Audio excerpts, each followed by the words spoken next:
クだと植える対象のところを刺してゆらゆらして掘ります。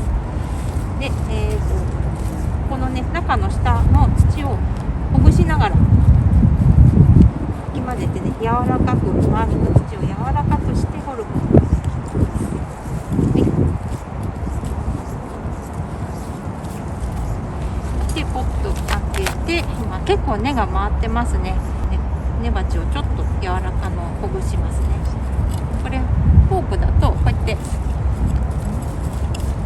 優しくほぐすことができます。でこのまんま根鉢より大きく掘った穴に入れて、根の高さ、根鉢の高さと土の高さ揃えて植えます。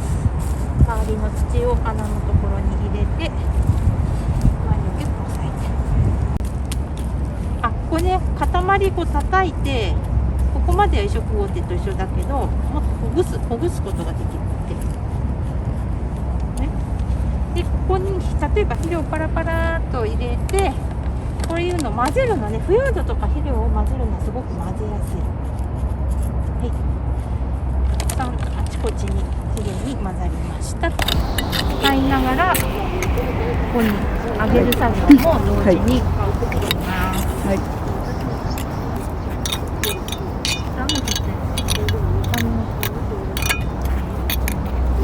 土がね、きれいじゃないですけど、ここを慣らすこともこれでできる。はい。移植ゴテだとちょっとできない。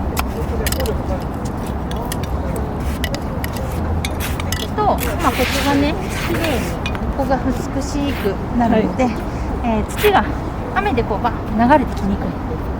マルチングするときはこの上にマルチ乗せられるので、こうやってきれいにエッジを出すと、きれいになります。はい。ここから見ると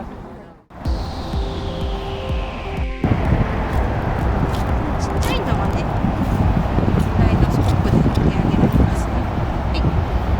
で、これを株分けしたいと思います。普通にハサミで切ってもいいんですけど、ハンドフォーク2個ね使います。はい。で背中と背中を合わせて、ここにじゃあここ入れてもいいかな。はい、こう刺すね。はい。でしっかり下まで刺して、わっと。はい。でこれはグラスで細い根っこなので、いいんですけど、もうちょっと太い根っこがある場合は、あんまり根っこ切りたくないとき、こういうフォークでさーっとやるとほぐれていく、この重なりの部分、で、ハサミでバツって切るよりもこの根っこを切らずに分けることができます。なるほど。ということになります。取りたいと思います。これ引っ張っても地下茎で増えているので、ハンドフォークで取りたいと思います。移植ゴテだと根っこ切ってっちゃうんですけど、ハンドフォークだとこの根のところをねさーっとたどって掘り起こしてくれるので、これがドクダミとかハマスゲだと思って見ていただけると、地下茎でつながっているものがどんどん取れてきます。根っこを切らずに。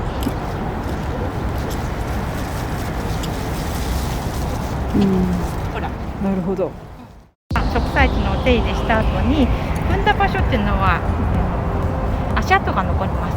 このまま戻ってしまうと花壇がきれいに見えないので、足跡をちゃんとね消していくときにこうやってハンドフォークを使うと、ふかふかのねサラサラの表面になって、めっちゃナチュラルになった。まるで何も作業してなかったような場所に戻っていきます。はい。